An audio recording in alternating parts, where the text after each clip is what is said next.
Hello everyone. So we all are using Docker, but do we know why Docker is so much fast? How Docker can launch a container or a complete OS, we can say, just in a second? How it is possible? What type of magic Docker is using behind the scene, which we don't know?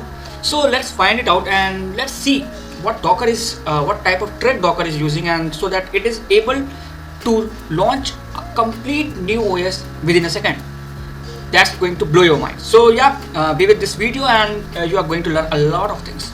So like currently I'm in my Red Hat virtual machine. So let me start in this way. Let me launch let's say Python 3. So here I am launching Python 3. So here I have launched one process, that is Python 3. Now this process is running on the RAM, and if I just use any variable, just create any variable like hi, so this would be created in RAM. Now can we go inside RAM and can we see like where it is and how? Yeah, so we can. So let me launch a duplicate session and then I will show you. So why I'm telling you like this, because it is going to help you to understand what Docker is using behind the scene. So let me do it. So here first of all we have to understand what is the process ID of this Python 3 which is running out here. So how we can get to know there? For this we have a command pgrep. So I will say pgrep, just find me the process ID of Python 3. So it is saying process ID of Python 3 is 7557. Now how I can go inside this and what is process ID? So just pause this video and just think what is process ID. So let me tell you the answer. Process ID is like a folder. Means if I open paint here, yeah, so what is process ID? So let me explain you in this way. Like this is our RAM. This is our RAM, and here this is a process ID. What it is? So I have launched Python 3. So it is a process running on the RAM. So if we visualize it, then it would be something like in RAM somewhere in random. We know RAM is random access memory. Somewhere randomly here there would be something like Python 3 here, like this Python. Okay, this is Python 3 software running on, this is Python process running on the RAM. How we can find out where it is? So for this we our operating system, or we can say kernel, has given us a ID. So a unique ID, like here we have a unique ID 7557. So this is the unique ID we have. Now if we have the unique ID, let me clear this also. Yeah, now this is Python 3, we have unique ID. So we can go inside this workspace and then we can see what type of files Python 3 is creating and what it is doing. So how we can do it? For this we have a very beautiful folder in the slash, that is proc. In proc we have each and every thing data, you can say, which is in the RAM. You can see from here. What is this? These are all the folders. So means the process ID which you are thinking it is a number, it is not a number, it is a folder here, which is a workspace. So here you can see it is something like, if I just wanna note it down, it is something like 557. This is the name of this workspace. So how I can find it? So here you can find it somewhere. It is 7557, 7557. This is here.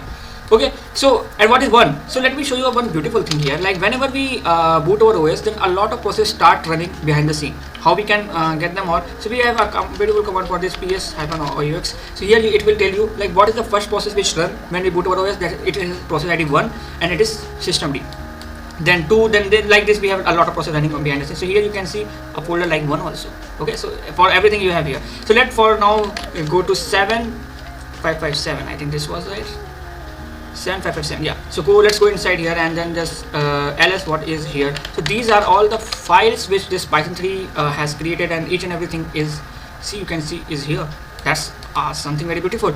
Now, and if you just do ls-n, so you will see every file and whatever folder we have, all of them has 0 side. Why it is showing like this? Because here the side it shows about what is the size of this file in hard disk, but we know everything is in RAM, it is not in hard disk, that's why it is showing 0. So let me do one thing.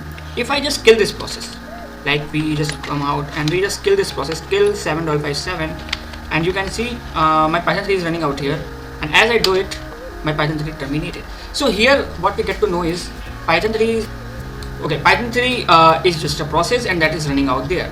Now if I want to run, that's the the core which I'm going to do now. Like if I want to run inside Python 3 one more, let's say I want to run one more Python 3 inside this Python 3, or we can say I want to launch a shell program. Shell is also a program, like Python 3 is a program, so shell is also simply a program. So let's say I want to run a shell program inside this workspace. Now that's going to blow your mind. If I write, here bash, I will get a shell. Now this is a bash shell I got. How I can see? So if I just come here and if I just say like ps-ux grep bash. So here you can see a lot of bash is running, and this one is this bash which I just launched. So if I just kill this 7662, you will see kill 7662, and you will see here we have got exit, and now we are in our base bash shell. So what I want to say is, if I just launch bash command, then it launch a program, bash program in the RAM somewhere like here. Let's say it's launched, but we don't want this you launched here. I want launch this inside this Python workspace. Yeah, that's the main. It is something like nested. So how we can do it? For this we have very beautiful thing in Linux. So for this we have a command like nsent. So let me show you. Let me first of all clear this screen and let me launch Python 3 again, so that I can launch a shell program inside Python 3. It is going to very important. Let's like here I have Python 3 here. If I just grab again the process ID, because it always keep on changing. So you would be thinking why I'm telling you each and everything. Just wait for 3 to 4 minutes more. It is something the backbone of Docker, and as you got it, you will understand why Docker is so fast and what Docker is doing. So as I do it, and so now we got the ID. Now I am saying for this we have a very beautiful command. You can play with this with the help what all of these things is providing, like it is mount. What are these things? So just give me a minute and I'm explaining what all these. So let's say I'm not good in drawing. I know you would be like, why I'm drawing, but that's okay. Let's say I have launched Firefox. Let's say like here I am completely in CLI, so I can't launch a GUI program, but let's say I have launched Firefox. So then Firefox will run somewhere in the RAM, right? Let's say Firefox is in orange color, so and why it is keep on just okay, this is our Firefox.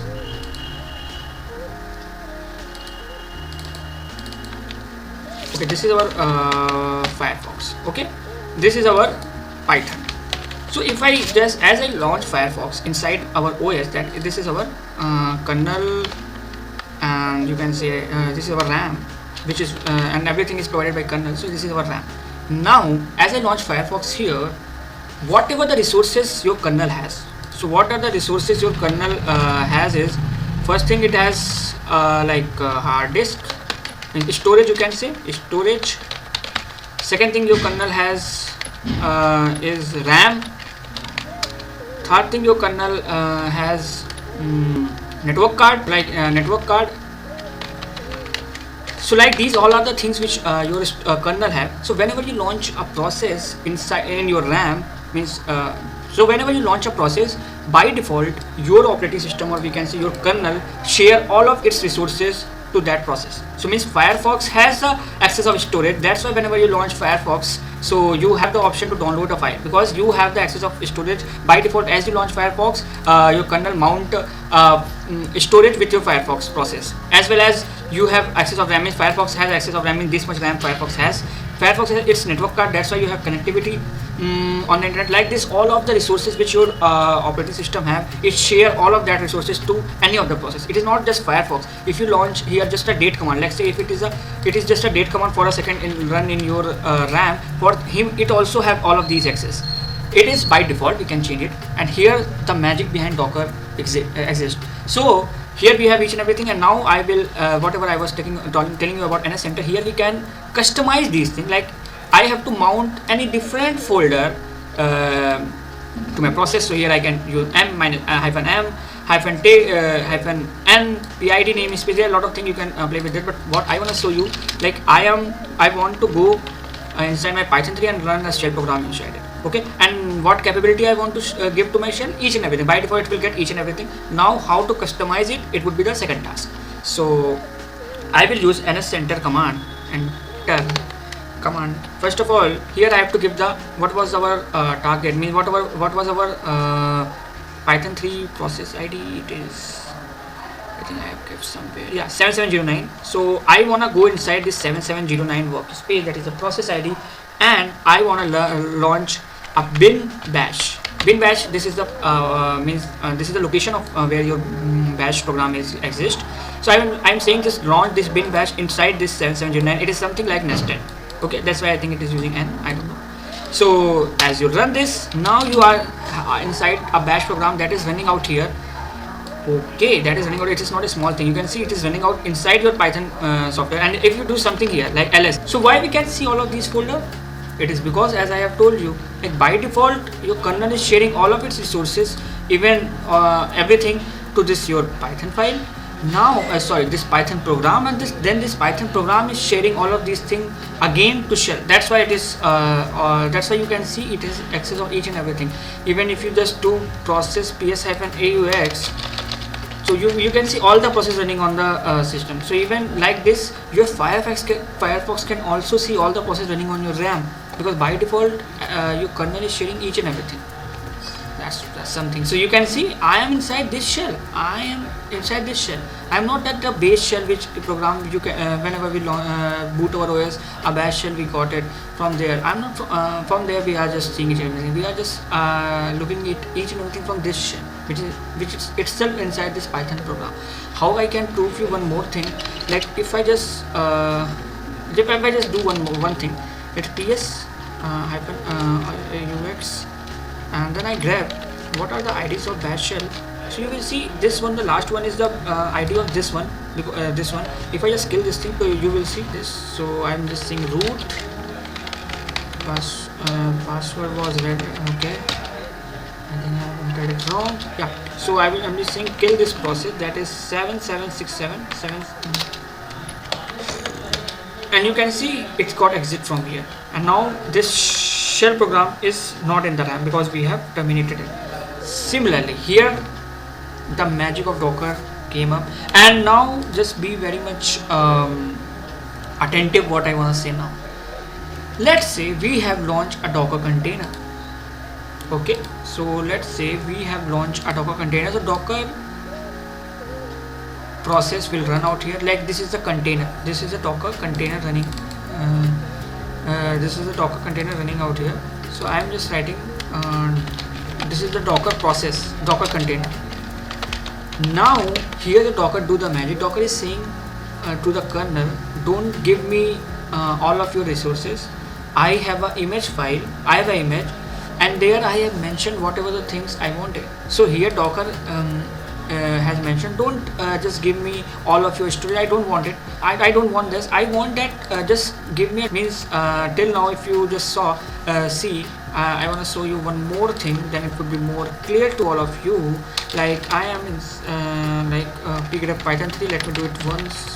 One small thing I want to show you. Like as I go to this 7709 workspace, you will see a lot of file here, ls-n. You will see here the storage which is provided to this Python is mounted on the slash drive. Okay, that's why if you just go to root, I am inside this. See, I can see each and everything which is in my slash folder. So if I just go to slash, and there also if I just do see, you can see each and everything is same.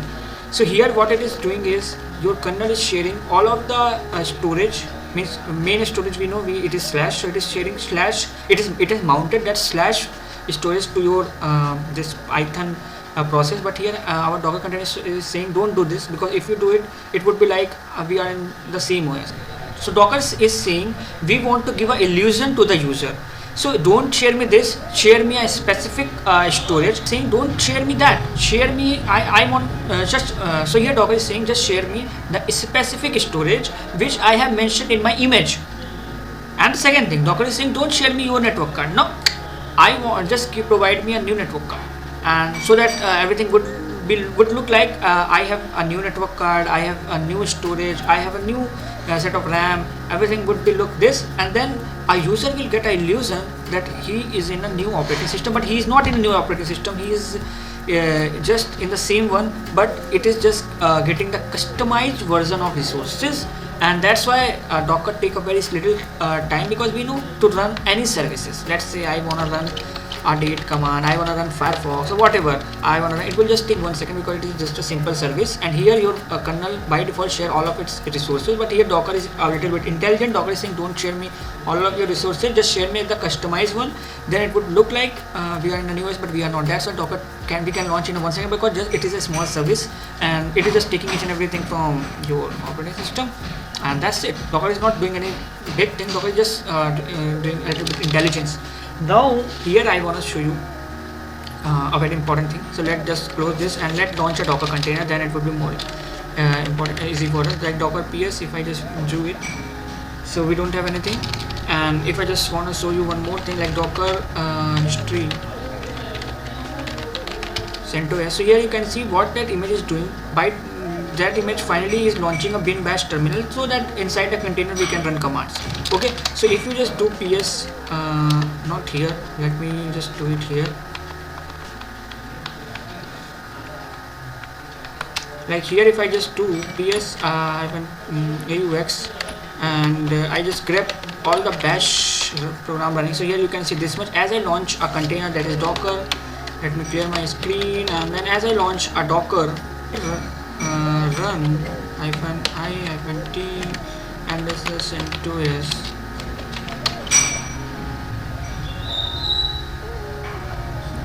So here you can see we are inside a container, and just if you just run the same command, you will see one more bash shell is here, which is 8195. It was not initially, means this is the bash shell which is run inside the Docker. So what here Docker is doing, again the nested one, and that's the magic. So here as we launch a Docker container, so it started a service, and this it has given a bash shell, that is this is a, you can see this completely like it is a bash program. Docker has launched that a bash program. So if you just write it, so a bash program Docker has written here. A bash program Docker has started. Now if I just go to just our proc folder, and inside 8195, here we are gonna see something very important. Like if I do ls-l, here again you will see it is mounted to root. It is showing like that, but it is not. So if I just go to root and ls, so here you are gonna see, clear my screen, I am again in the root, but here you can see I have completely different set of folders and file, so which are inside a container also. So here you also, if you just do ls, you can see bin.lib. It's not the file and folder from the slash folder, it is the different one, because here our kernel has mounted a different storage to our container, and where it was mentioned in the image. Wow, that's a great thing. And here I am inside the container, so I can just create a file to show you something like genie.txt. And here as I created a file, if you just do ls here, so here also you can see the same thing. So here you can see like I am I am inside the container. Here I am inside the process. With the process ID I just got inside it, and I can see each and everything. That's the magic, I can say. If I just do ls, just come out and just do ls, these are all the other thing which it has created. Like we know we need a C group, so it has created C group, and a lot of things it has created for us, so that it would be look like a complete new operating system to us. But it is not. It is just a simple service, and here Docker is just saying just provide me the customized one. That much simple it is. Now if you just do something, and that's where the magic of Docker came up. Just 1 minute I will take, and I will explain you. So okay, it is not working. Here I am inside the container. If I just run, let's say Python 3, it is not working, but Python 3 is not here. So let's run a date command. So as I run a date command, that date command, where it is running, just tell me. Okay. As I run a date command, that date command is running inside the Docker process, right? So it is again the same type of setup here, like as I have shown. So here the date command for a while, because date command just run for a second, we can make it an infinite loop also. So this is the date command, which this is a date process. You can see it is a program which runs. So it is a date process which runs inside this container for a second, then it just go out of the RAM. So if I just launch a Python 3 inside our container, I have to install that software. So currently I don't have, so I don't want to waste my time. So if I just launch a Python 3 here, so it will launch inside the Docker service. So it would be look like we are doing each and every setup in a different OS, but it is not. We are just using that nested concept, which we can do here also. That nested concept here also Docker is using, might be using NS Center behind the scene. So here Docker is launching each and everything inside it, and it's looking like it is in a different environment, but it is not.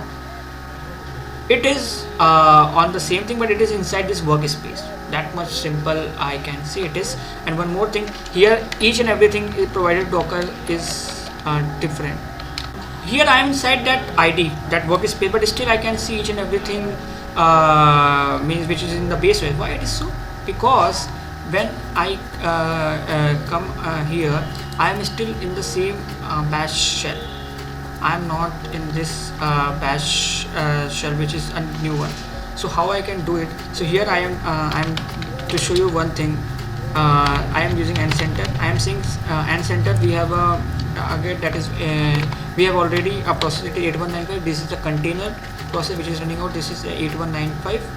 This one I want to go inside it and just provide me whatever the thing it has, just whatever storage it has, just mount with me also, with namespace, whatever the networking, each and everything just mount with me. And I want to launch a bin bash inside it. So what I am doing here is I am launching a bin bash here to show you that what are the process, means we can see from here also okay. So here so here I am writing just launching a bin bash, and as I will do it, I am inside here. And now if I do in the ps-ux, you will see a limited number of things. Why it is show? Because here I have mounted just mount whatever the MNP, what are these. So if I want to show you, so here I am showing this, the mount the storage for me, the networking for me, each and everything whatever is in this, just mount with me also. So now a different shell is running, but it is running inside it. And now if I just do ps-x from our container also, same thing we are going to see, which we are going to see from here. Before that, why we are getting each and every process means which is running in the whole RAM, it is because we didn't mount it at that time. And that's the importance of this command in NS Center. It tell each and everything to us. So here even it is saying that we are running with 2 bin bash. One bin bash, we know by default whenever we launch a container, bin bash run. Then we are running one more bin bash here, which we have just launched, like this one. It is also saying about it. So if like I want to kill one of them, like I will kill 19. So you will see the bin bash I have just launched, it would be exit. Now I am exit. Now again if I have do a ps-x, I will get from the base. And if I just clear my screen and just wanna give you overview about this. So here like M is for enter mount namespace, U is for enter UTS namespace, host name is, we know each every operating system has a host name, so we want our Docker container to have a different host name, not the same one. P enter PID namespace means here we have all the process ID. So here at that time I have using -p. So I was saying that whatever the process PID this process have, just mount it with my this bin bash also. So we can see from we were doing each and everything from outside of the container, and that's the magic, and that's why the Docker is very much fast. I hope you got something from this and you would have more idea what Docker is doing. Docker is just doing that nested one thing, and it is just asking kernel to provide the customized version of each and everything, where it would look like a new environment. Nothing. That's all about this. If you think I have to improve somewhere, I'm very open with you all. Just put your point of view in the comment section. Whatever you will say, it would help me a lot. And if this video helped you, then you can like this, subscribe if you want. That's all. Yeah. Have a nice day.